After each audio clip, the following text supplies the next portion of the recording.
The Goliath Construct is an automaton periodically sent to Nirn to clean out otherwise abandoned Dwemer ruins and to test advanced combat AI by an unknown engineer, presumably from whatever dimension the Dwemer currently occupy.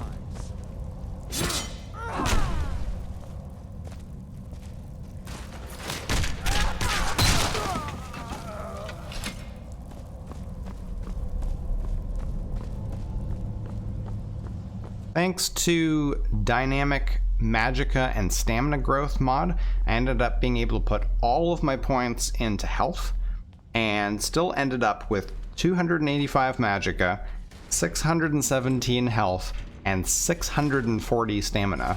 I actually did a faster run through this than you would if you played it without any experience increasing mods.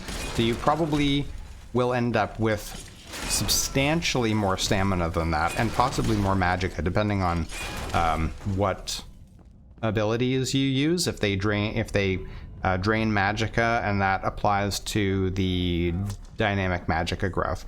Also, of course, I only went to level 42. If you go any higher than that, you can put more points into health, but as you can see with the armor rating, which is 1435, even on legendary you basically take no damage.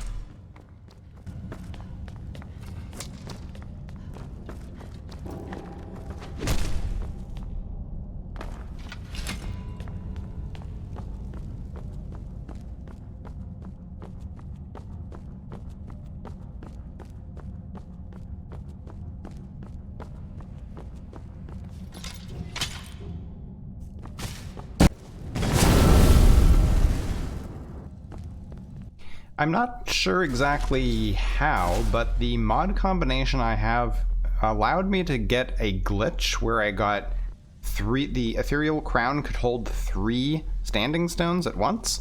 So I had the Atronach stone, which gave me 50% spell absorption, which stacks with the 40% from the Atronach cube that I created, giving me a 90% chance to absorb incoming spell damage.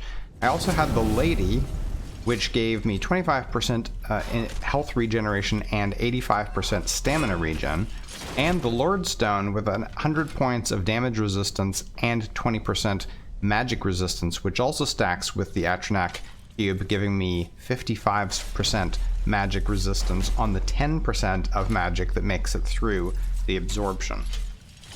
For powers, I mostly used the assault jump, and occasionally use the gravity bomb and time dilation, and at the end of this video I used time warp, but mostly used assault jump to dive in, get into melee range, and knock a bunch of targets down, basically, to make it easier to wipe them out. For gear, I've got the ethereal crown, believe it or not, underneath that massive chunk of armor. I've got the ethereal Dwemer-themed, I think that's how you pronounce it, from Time Lost Dwemer. This requires 1 Ethereum fuel rod to operate, as well as power armor training to use, and gives you the ethereal ward power, which protects you against magic attacks. I also have the chromatic warp core, which increases the duration of time warp and time dilation and increases the range of warp jump. It also gives you assault jump and gravity bomb powers. I have the chronokinetic stabilizer, which makes it that your time warping abilities no longer damage your health. It also gives you the end time power, which I never was able to actually get to work. So hopefully maybe in the next build, if we have that same ability, maybe it'll work in that one. I don't know. I enchanted a gold emerald ring with the Summer Mist weapon recharge enchantment, which was worth 17 points per second.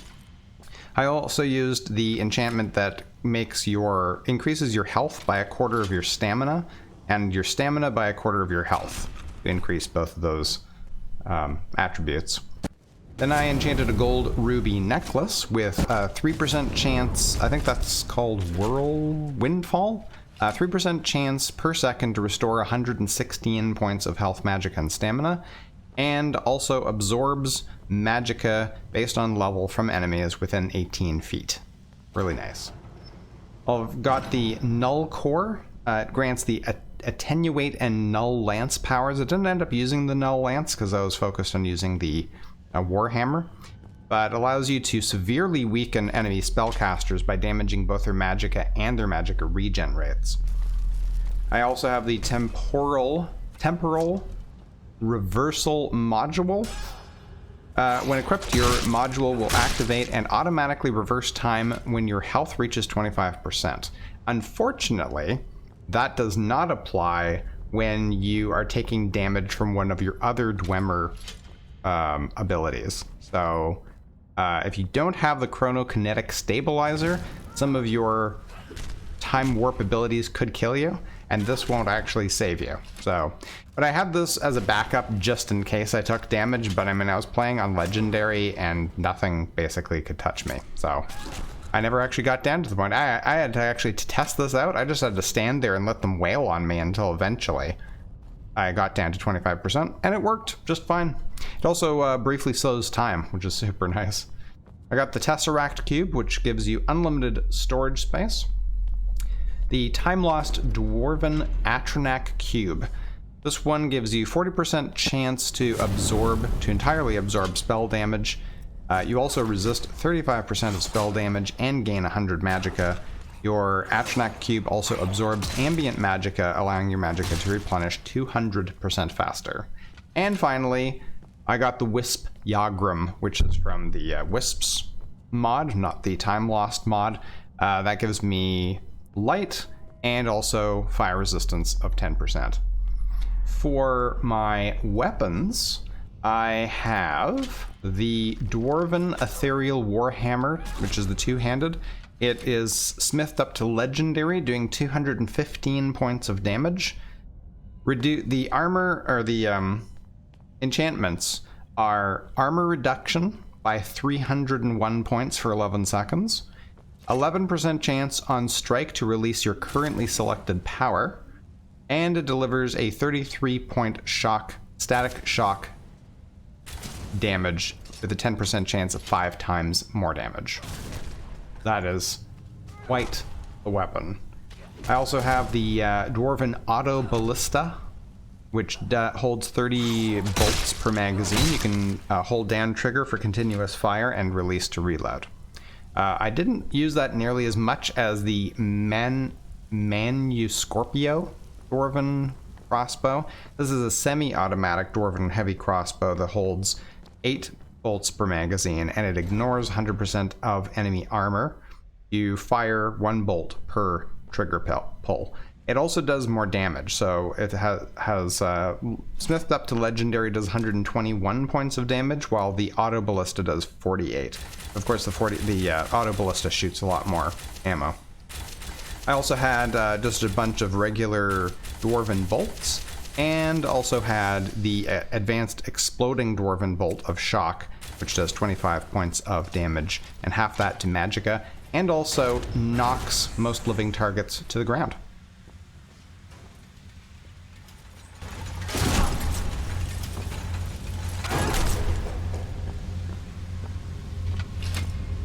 The perks that I've chosen for the Goliath construct are as follows: Archery, Mastery, 2 out of 2, Clean Kill, Ranger, and Quick Shot. Now I did put a couple of points into Steady Hand as well, but they don't work with the modified crossbows from the Time Lost Dwemer.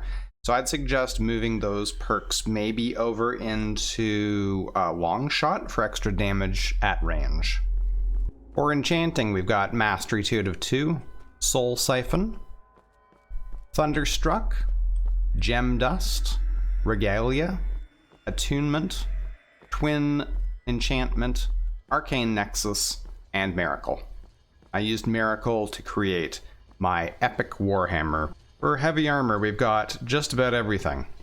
Heavy armor Mastery 2/2, Cushioned 2/2.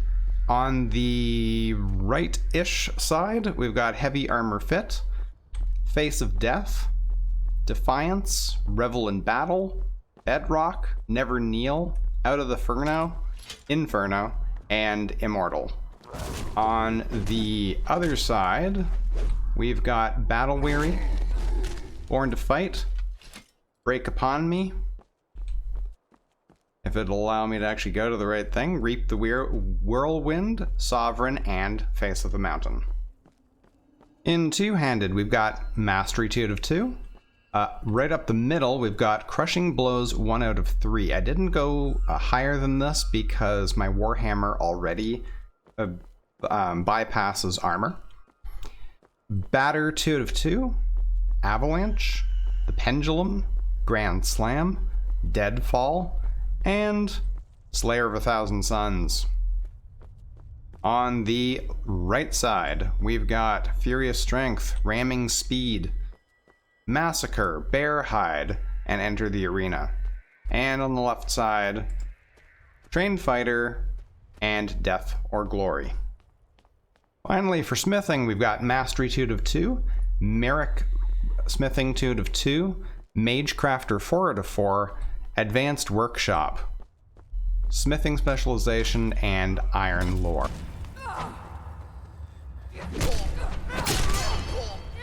No one bests it.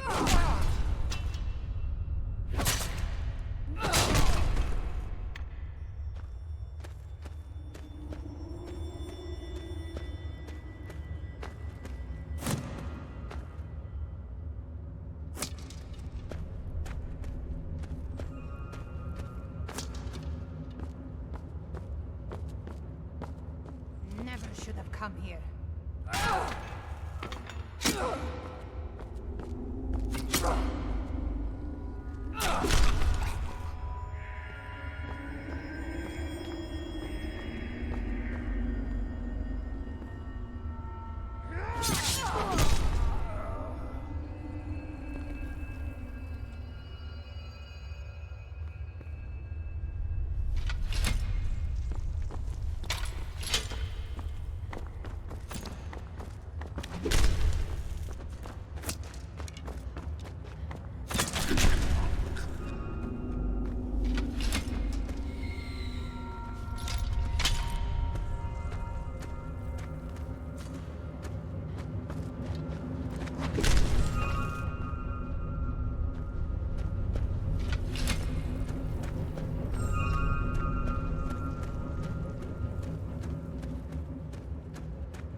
Fools!